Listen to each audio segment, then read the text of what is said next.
was time again, me caving friends for some music and some fun. With Dangerous Dick and his crew handpicked duckbusters every one. And we're here to sing till the rafters ring and our throats are feeling raw. Then we'll head back down to the underground, cause we're cavers to the core. Cavers to the core, good boys, we're cavers to the core. But I just figured I could talk a little bit about what it's like growing up in Carlsbad and getting into caving through growing up in Carlsbad. Some of the stuff I went with, some of the steeply soft you ran into around here in the process. I'm more of an accidental caver. Caver because this is where I happened to grow up in Carlsbad, probably the best known caver in Carlsbad was Robert Niemeyer. And pretty much every kid that grew up in Carlsbad knew Niemeyer because you were down there getting your picture taken about every year down at the studio. I remember my folks signed up for a package deal for a picture of us every year for I don't remember how many years. So every year was back down to Niemeyer's studio, get our pictures taken again. And Niemeyer wasn't too happy with my folks because he was hoping to sell them lots and lots of pictures to do lots and lots of relatives. They wanted a new picture to go on the wall every year, and that was all they really wanted for old Niemeyer. So that was kind of my introduction to him. I didn't, at that time, I didn't know he was a caver. I didn't even know what a caver was. And then the first thing I really remember about caves, about caving or caves in Carlsbad, was sixth grade trip into the cavern. Every sixth grade class in Carlsbad went to the cavern. And that's the first time I remember. I know I've been in the cavern before then, but I don't remember anything about those trips.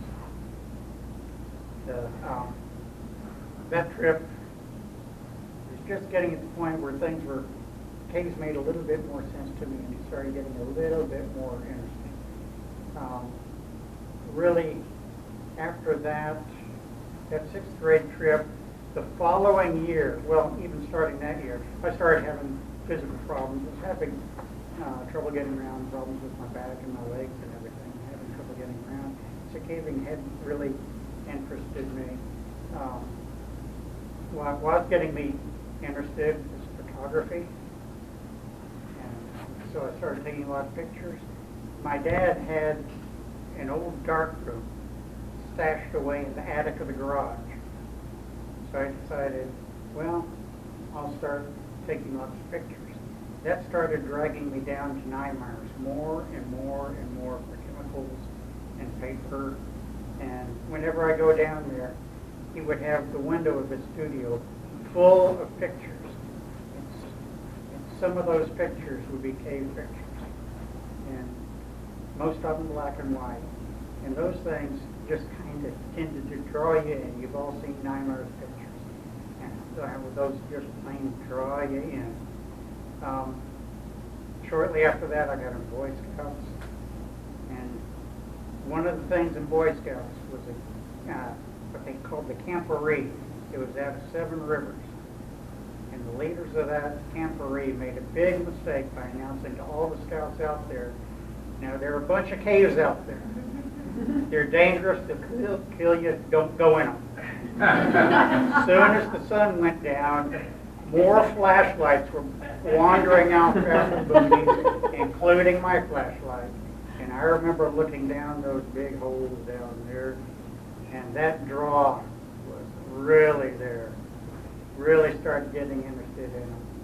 Then later on in Boy Scouts, we took a trip out to Sitting Bull Falls, and went up some of us went up to the cave behind the falls. And I remember going in there, in those ponds in there, and I remembered the ranger in the cavern talking about how deceptively deep ponds were in caves. And these little puddles in the floor, every one of them, I was so scared to step in that puddle, knowing that I was going to drown right then and there. But that was pretty much it. at the start in the 65, 66, those very first couple of cave trips, they just kind of mulled around the back of my brain for a long time. My dad would take us on what he called expeditions. We'd jump in the Volkswagen and head for the boonies, and he'd pick a road and say, let's see where this goes. And we would go, you never knew where we were going to go. And my mom started adding roads to her list of never again roads.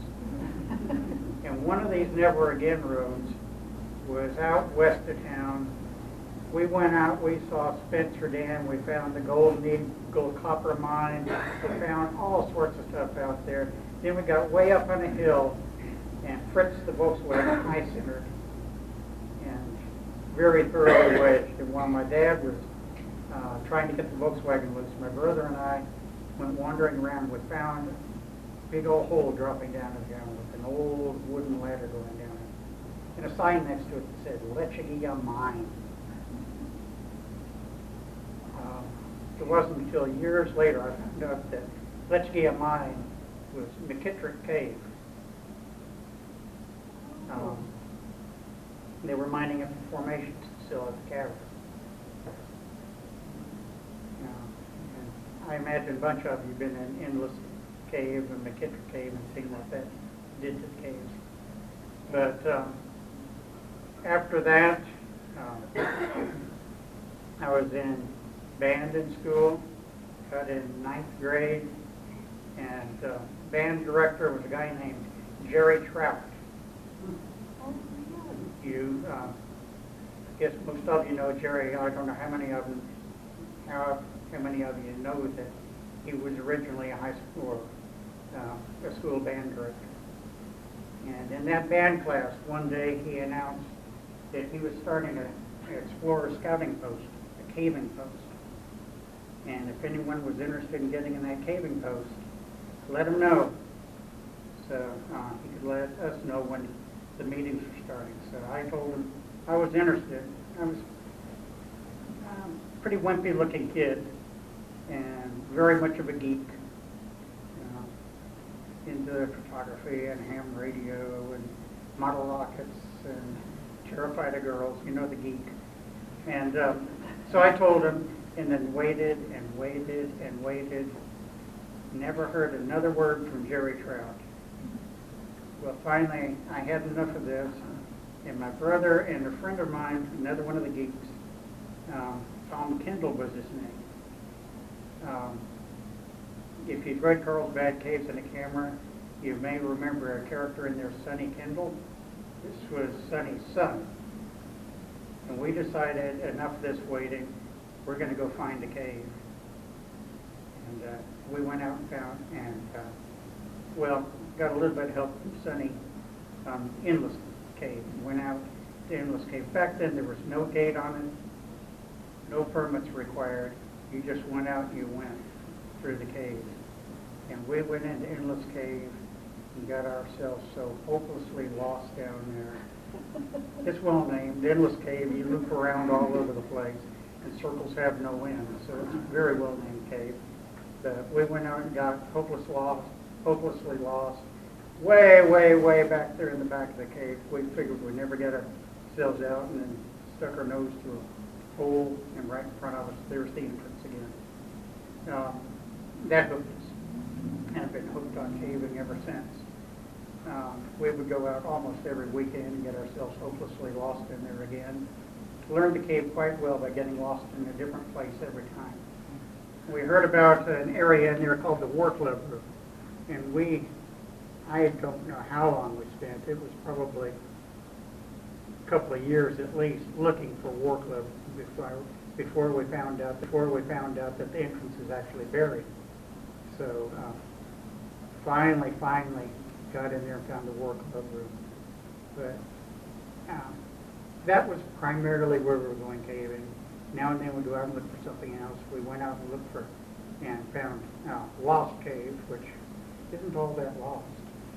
But back then, Lost Cave was not a little manhole like it is now.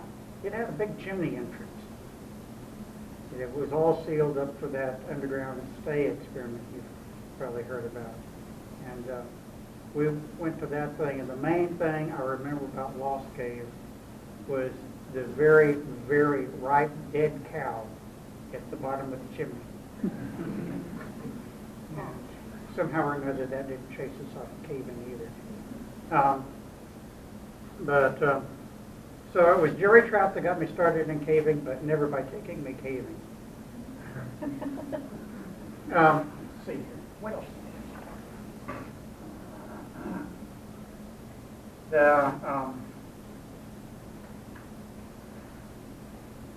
Tom Kendall, if you recall, his dad was Sonny Kendall.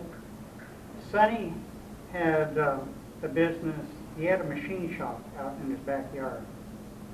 In that machine shop, he was building some sort of valves for the Air Force. I never did find out quite what they were, but it was a neat shop. He died. He had a heart attack and died not long after we started caving, so I never really got to know him well. But that shop was great. That shop, there was a gas jet in there, a natural gas jet. And we got word that natural gas is lighter than air. We got dry cleaner bags, and I ironed the ends of the dry cleaner bag shut and left just a tiny little opening so you could shove a hose up in that opening and fill that bag with natural gas. Tied it off with a string, measured out about 3 or 4 feet of string. We take those natural gas bags outside, set fire to the end of the string, and let them go. That was research. But I didn't know it at the time. I guess you're all familiar with the balloon ballroom, or not the balloon ballroom, the Spirit World climb. If you look closely at the pictures of that climb, you can see a bunch of dry cleaner bags supporting a lot of that balsa wood frame. That's what provided a lot of lift. So it was all research. And the Kendall's backyard. I don't care what they say. I understand there were UFO reports too, by the way, after that time in Kendall's backyard. Let's see. We also went out and started checking out other caves. Another one we did really early was Sea Cave. How many of you are familiar with Sea Cave? Right above the high school. The huge letter C on the hill. Originally that cave had 5 entrances. And each year they would fill the cave, the main cave entrance with wood and have a senior bonfire right in the cave entrance, which is about the worst thing you can do to a cave, especially in a town that makes its living off of caves. But little old ladies in town got worried about the kids getting lost in that cave, and they dynamited the entrances shut. But we managed to dig that one entrance open again. And I'm amazed we never came down with tetanus, because the whole entrance was nothing but rusty nails from those bonfires. But it was a low, dusty cave, but it was another one just kind of dragged us into caving. My brother went off to college and started getting into climbing in college.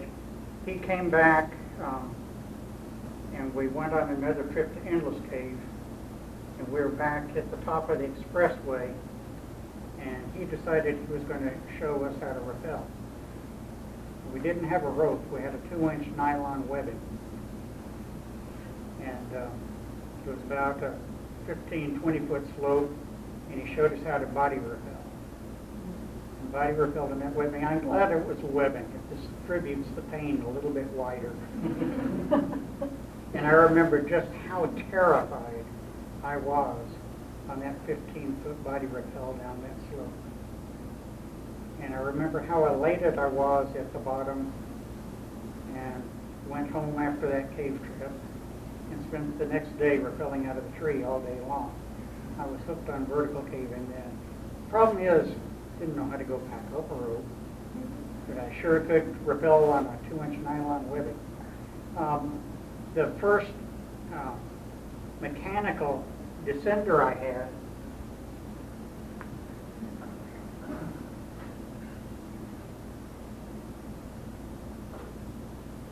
I drew this up, and my dad took it out to the potash mine and welded it. That was made for rappelling on nylon, wing on nylon, whippet. So that was my first rig, and later on, I learned about the wonders of climbing ropes. So we added that right there so you could keep a rope center going in the other side. And I rappelled for the longest time on that thing. Oh, holy cow, it's not light. No. I remember I rappelled into Deep Cave, or not Deep Cave, into Big Door Cave on that thing. It worked very well going down that drop. From over the top? Yeah, right down the center of the Oh my gosh, drop. that's a long And- drop. Yes, and it was awful lugging that thing all the way up the ridge, too. So that was my introduction to vertical caving. I went off to college in Las Cruces. I was majoring in photojournalism. And so the lead instructor for photography on campus was a guy named Don Martin, which isn't to be confused with the Don Martin in Mad Magazine, if you remember his cartoons. And we didn't call him Don Martin, we called him Doc Martin, not to be mistaken with the shoes. But he was a caver also. He was not a vertical caver, but as soon as I got over there, he got me involved with the grotto in Las Cruces. And the first cave trip we went on over in Las Cruces was one called Porcupine Cave. And I very quickly found out why he wanted me on that trip.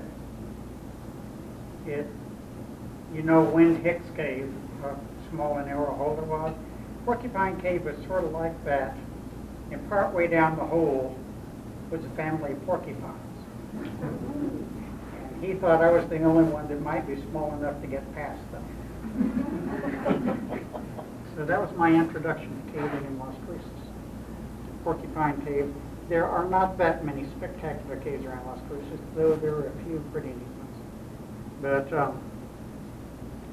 when one of the grotto trips, we came back to the Guadalupes. Doc Martin was on that trip, and we were going to Cottonwood Cave. And we went up there with Jerry Trout. And I had the misfortune of riding in the back of Jerry's pickup truck. Jerry operates on the theory that the faster you go, the higher you bounce, and the less bumps you hit. And I was at the back of that truck, spending most of my time airborne, hanging on for dear life. Got up to the top, hiked over to Cottonwood, and we took a trip in to Wonderland. Now, going back to Wonderland, there's a chimney called the vertical. It's a wedge chimney, opens out a little bit more as you go up, and you've got to chimney up and angle your way as you chimney up to get out the other end. Well, Doc Martin was going up that chimney, and he slipped, slid down, got his boot wedged in the crack down below. We spent half an hour in there with a rock. Well, first we took his foot out of the boot, then spent half an hour in there with the rock pounding his boot out of that crack so we could continue the cave trip. Then did that. Some of us went on to look over at Hidden Cave and wish we knew how to rappel. Well, there was another guy in Las Cruces. There were two other guys. There was Mike Lorimer. Any of you know Mike Lorimer? Mike Lorimer and Rocky Watson. Rocky was a rock climbing nut, and Mike Lorimer was a vertical caving nut. Rocky taught me some rock climbing, and Mike taught me vertical cave. He put me on a rope walker, and that kind of changed my caving life there again. Climbing a rope walker. Spent a lot of time on the La Cueva outside Las Cruces doing tall climbs. First time I ever got on a rope walker, I remember putting the system on, tentatively taking a few steps and looking and being amazed how far I was off the ground. So I was hoping. After that, I started doing a lot more Watts caves and started teaching other people how to rock climb. Rope climb. One of my students was a guy named Steve Pierman. He was a high school math teacher at the time. So I taught him how to rope climb also. He's taught more than your share of people since too. He's very active in Fort Stanton and Snowy River these days. That was back in the dark ages. Any questions so far? I'm just rambling and babbling. No questions so far? You remember I was telling you that I'd been having physical problems and stuff. My mom never told me what the diagnosis was when they ran me through tests. So all the way growing up, I didn't know what the problem was until I went off to college. And then she told me that I'd been diagnosed with muscular dystrophy, which was an incorrect diagnosis, by the way. And I think that's what really helped me get going in caving, because the doctor had told her that I would probably not live to be 30. So she decided that she and Dad decided that they would really want to see that I lived a good life while I was alive and weren't so worried about the safety of things, that I really enjoyed it. So that misdiagnosis made a lot of difference in my growing up. In college, there was an intern at the Student Health Center, and he finally got the diagnosis right. I had a little bit more than 30 years.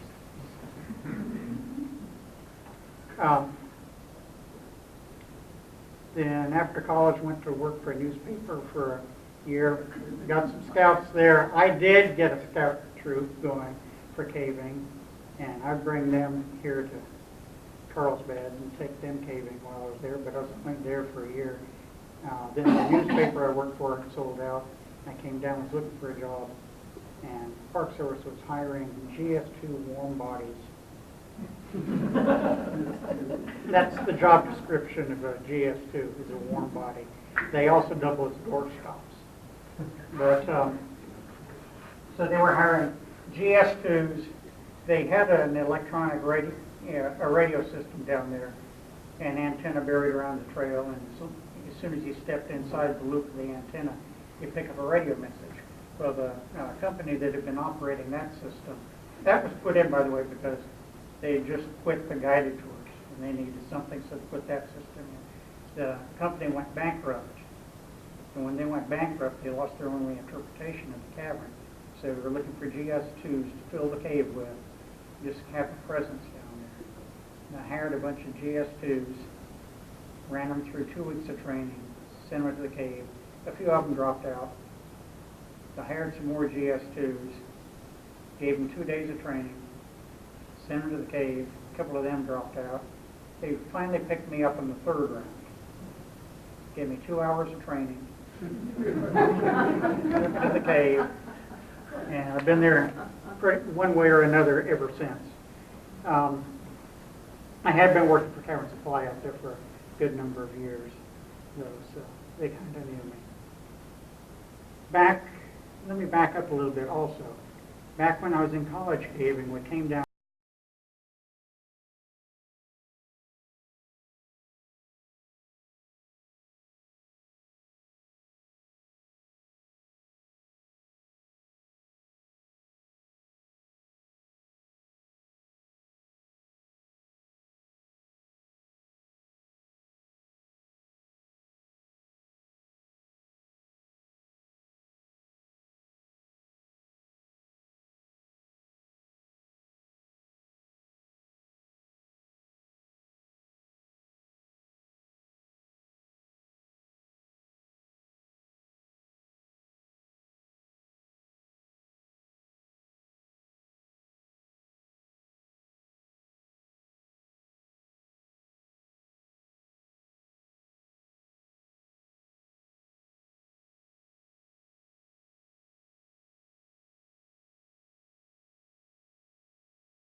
which kind of bugs me still because you don't name caves after living people. I think he was wanting me to drop him dead. But I did that in October of '76 and went back in December and surveyed it for him. Yeah. You still have those photos? I've got a couple of those photos. They're really pitiful photos. They were taken on a pocket Instamatic, so they're slides that big square. But I do have those. They're on the drive out of the park, but I can get you copies if you want. I've never seen that photo. Oh, okay. But didn't you find water in there too? Yes, it averaged 3 feet deep in water. So that 45 minutes coming out, I was soaking wet and shivering up a storm. And my heart was pounding so hard, that tiny little hole ducted the sound. They could hear every beat of my heart at the top of the hole. Oh, But that was the last time anyone's been in there and the last time anyone in their right mind would want to go in there. But it was a very, very pretty little room. Did you ever measure how wide it was? I've not put a ruler on the hole. I can take you over there. You can measure it if you want. I want to go in there with a camera on a stick sometime and get some better pictures, though, because it's a short enough hole you could easily do that. I'll have to talk to you about a permit to do that sometime. We'll have to do that. Okay. But anyhow, that was going on. Also, in '76, just a little bit before that, I had gone out to Parks Ranch Cave with the BLM, and we were collecting some dye traps. They'd done some fluorescein tracing in Parks Ranch Cave and down at Chosa Draw, and we picked up the dye traps, and taken them up to the park to extract the dye and figure out those passages went. Well, that was on the Sunday, I guess it was the Sunday before the 4th of July in 1976. Busiest day on record at the park. There were over 11,000 people that day. And here we were trying to get in there to do our dye testing. And the entire parking lot, all the housing area, and the road all the way down to the top of the big hill was nothing but cars parked. They didn't limit how many people went in the cave that day. The line for the elevator went back to top of the cross. So it was not a very pleasant day. That while we were there, though, I heard a report that they were going to do some sort of a climb coming up real soon. Well, that climb was Tom Rohr and Kerbo going up the Liberty Dome. I wasn't down there to see that climb that day, but I'd heard about it coming up. And another time out there, I was by then working for the Park Service, down in the big room, working in there, and I saw a light out in the middle of the big room, and I was a little concerned about that light out in the big room.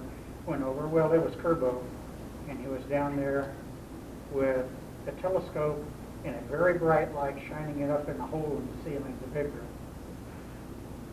trying to figure out if he could lasso formations up there. So that was the scout out for that, and that's when the research started, finally got to pay off on those balloons. If I yammered long enough, you want me to keep yammering. Keep yammering. Keep yammering. Okay, let me see what other yammers I've got. Totally off my notes. It probably works better that way. Okay, well, did that when I was still working for Cavern Supply out there. I started doing a lot of caving with the CRF. Back then, it stood for Cave Research Foundation. I've kind of noted that anymore it's more the Cave Restoration Foundation. You see very few research trips going on in the cavern anymore under the CRF. You see lots of research, but not under the CRF. was kind of disappointing. There were some fantastic researchers out there way back when. And there was one time that I went with him. We went over to check out another cave. There was a woman out there we called the Bug Lady, or the Cricket Lady. Many of you have heard of her since she got out of the cricket business and went on to smaller stuff. That's Diana Norton. We called her the Cricket Lady. And there's a cave down by the state line called Border Cave. And she went, there's a huge lake in that cave. She wanted me to go in there and collect dead bugs floating on the surface of that lake. So I was in that lake in a wetsuit swimming around with an aquarium net in my teeth, seeing if I could scoop these bugs up as I went swimming around. Scooped up a few very dead crickets for her, and then went back up to the cavern. Got to the cavern, still in my wetsuit. You know, they're just, I didn't take anything to change into, so I'm still in the wetsuit. I've gotten the crickets, and at the time I was, well, no, let's see, I was with the Park Service by this time. I was in the, living in the men's dorm, which is downstairs in the superintendent's building at that time. And I looked out just as I got there. There was a litter, rangers running down the trail to the cave entrance with the litter. And I figured, well, something's happened down there. I better go down and help. Remember, I'm still in my wetsuit. And these wetsuits, you know, they have a flap that attaches up here in the front, and it comes down through the crotch. Well, I had the flap unbuttoned, so it's hanging down here. And they go running down the trail, and things go whop, whop, whop all the way down the trail, chasing that litter to find out if they need help. Well, the result of that one, first of all, backflight was getting ready to start, and there were lots of people down at the entrance. And immediately the rumor started that somebody had drowned in the cave because here came this guy with a wetsuit. But it did end up with me spending a couple of hours down there body sitting with the body of the guy that fell in the cave entrance that day. Another trip out to Parks Ranch Cave, or not to Parks Ranch Cave, Border Cave. This time it was with Ron Curbo. And he had a couple of buddies from the Submerged Cultural Resources Office. You know where the Park Service's Submerged Cultural Resources Office that does dives all over in Park Service areas all over the Pacific and everywhere else, where their office is? Santa Fe. About as far as you can get from the ocean. Well, I guess it is kind of centrally located between the two oceans. Well, he had a couple of Park Service divers, and they wanted to go see just how deep that lake was, and they'd done some dives in it before, and I know they pushed it down 130 feet and not bottomed that lake. So, went out there. We arranged for some Sherpas to help carry all the dive gear in, and there's some crawling going back to that lake. And we're crawling in, the Sherpas are crawling in, dragging the tanks and everything. We did, they did the dive. My job was to stay on the surface, once again in my full wetsuit, bobbing around on the surface of this thing, and make sure that their dive line that they used to find their way back would not snag on the old windmill pipe that comes right down in the middle of the lake. That pipe had been there since the dawn of time. It was so rusty, I think the only thing that was holding it there was tradition. And they did not want that thing snapping off while they were down there and hurtling to the bottom of the lake. So I was in there keeping that string away from it. And that was working pretty well. They got out, they didn't get too deep, it silted up too fast. But they came back out of the lake, they were exhausted.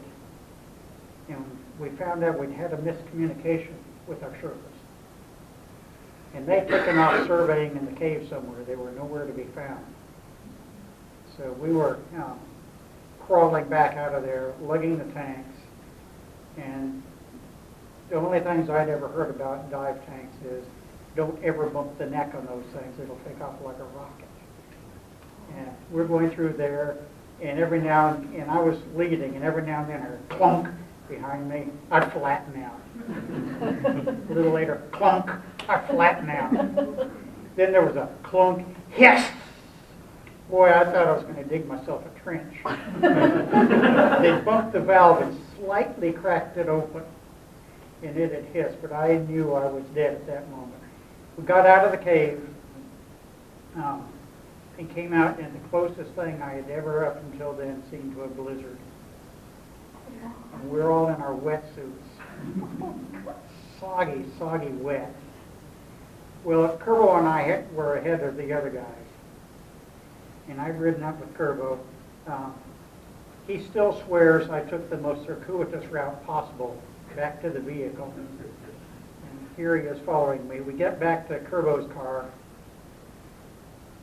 That's when he remembered his keys were locked in Linehan and Murphy's van that was over there. And the wind is howling, the snow is flying, and all we could do is pace and pace and pace and hope that the water didn't freeze in our wetsuits, waiting for them to come out. Finally, they got out of the cave. I don't know what they were doing down there, but they finally got out of the cave. We got the keys out. I jumped in Kerbo's car. That's when he informed me of two things. Number one, the window doesn't go quite all the way up on my side. Number two, his heater doesn't work. So then we had to drive back to the cavern, the wind howling past my ear. And Diana had prepared a nice Mexican dinner for the divers and Kerbo and everyone. And they didn't mention this to me. And I was down in the men's dorm. All the men were off at a party. And all I could do was stagger around in there. I went in the door shouting, "Somebody help me get out of this thing." Nobody was there to help me get out. Finally went in the shower and just set up to warm and stood there for about 15 minutes thawing out before I could get my fingers working enough to get out of the wetsuit. So it's just another one of those days of cave.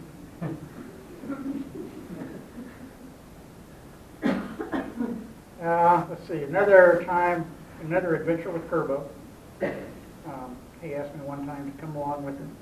We were going out to a place called Lechagia Cave, and there had been some digging going on in there.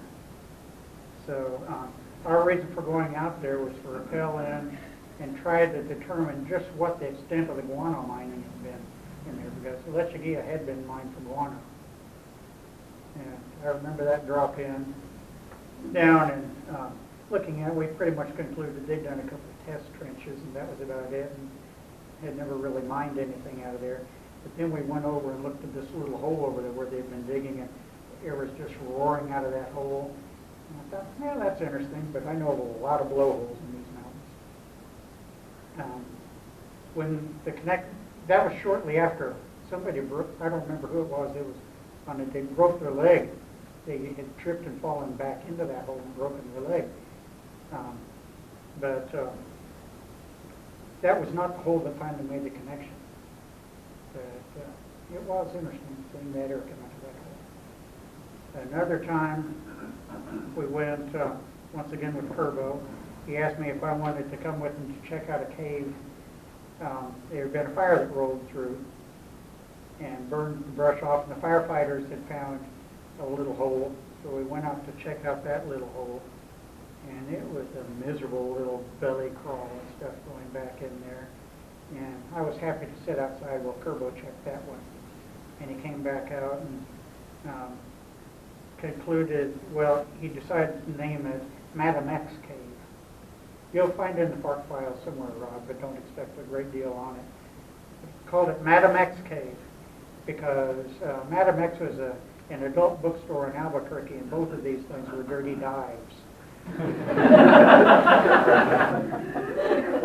But on the way back from Madam X Cave, we came past a shelter, and that started a discussion on just exactly what is a cave, what what classification is there for a cave? And we started, and that's when the definition really started developing. It's changed a little bit since then. But the first definition that we came up on that hike was it must have, well, we originally said 100 feet of passage to be a cave.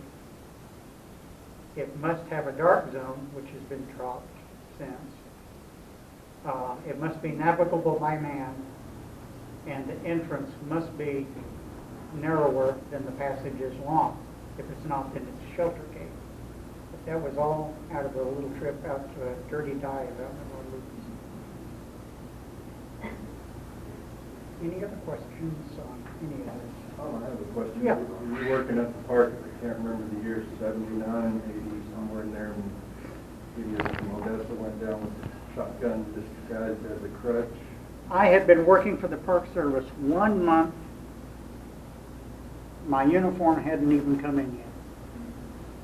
And I was working at the underground information desk when we got unwanted visitors. So when they came off the elevator, I was the first person they saw. Not a good place to be. I contacted the uniform company, though, and thanked them for taking so long in shipping that uniform. Yeah, that was a long day. They would not let anyone go out of the cave by elevator. Everyone had to walk up a natural entrance. And as you know, lots of people go into the cavern by elevator for a reason. There's no way they can handle all those hills. So I followed up the rear coming out of the cave that day. It was a 3-hour walkout. And there were people in that group with emphysema and everything else. So it was a very, very slow walkout on that one. The worst one, the guy with the worst emphysema, we had oxygen waiting for him at the natural entrance. When we got there, he didn't need it. His son did, though. His son, who was supposed to be in good condition, just wiped out right there, and he got to use the oxygen. But went down on that. Then that evening, they asked me to go back down to the cave with the FBI because I was a photographer and they needed someone to take photos documenting down in the cave.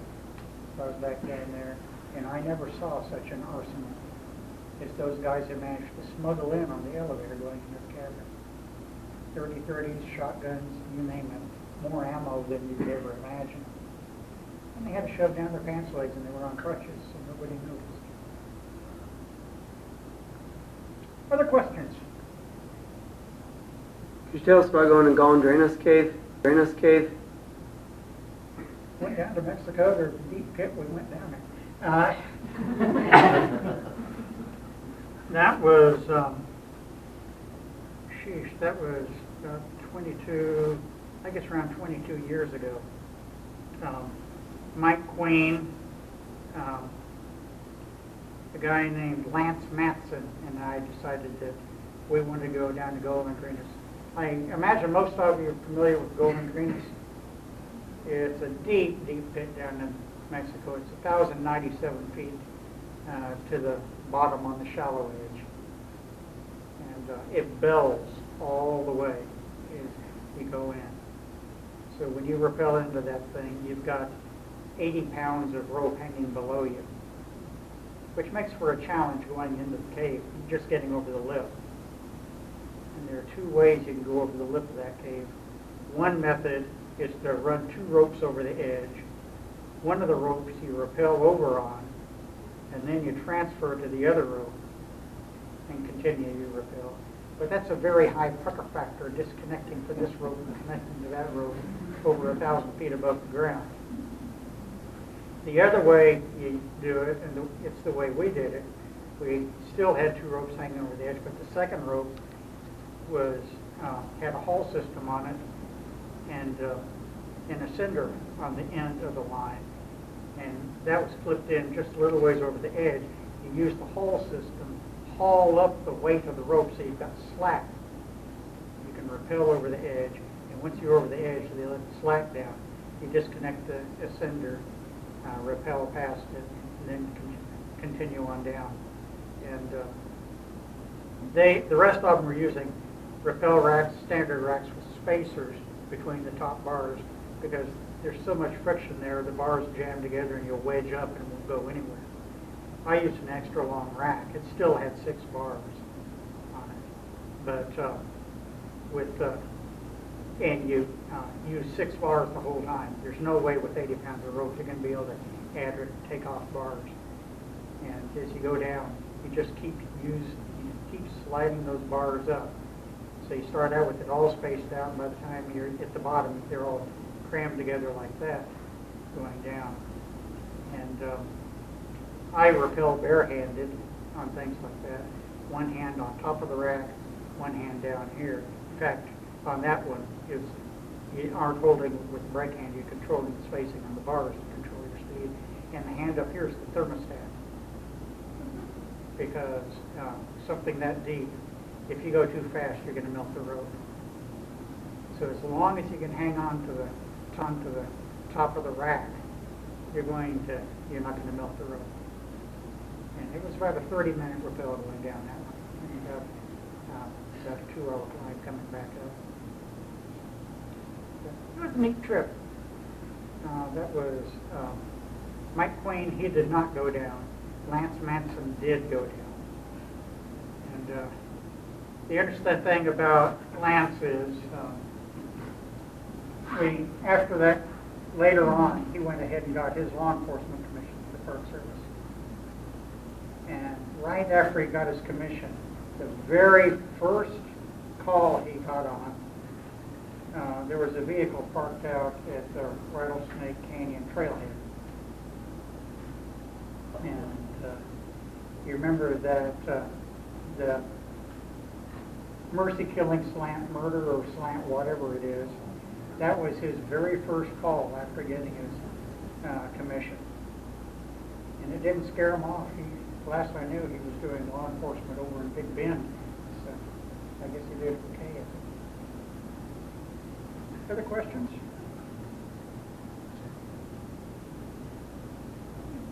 All right. Have I yammered long enough? Thank you. All right. Cavers to the call, me boys, we're cavers to the call. As we play and sing, don't forget one thing.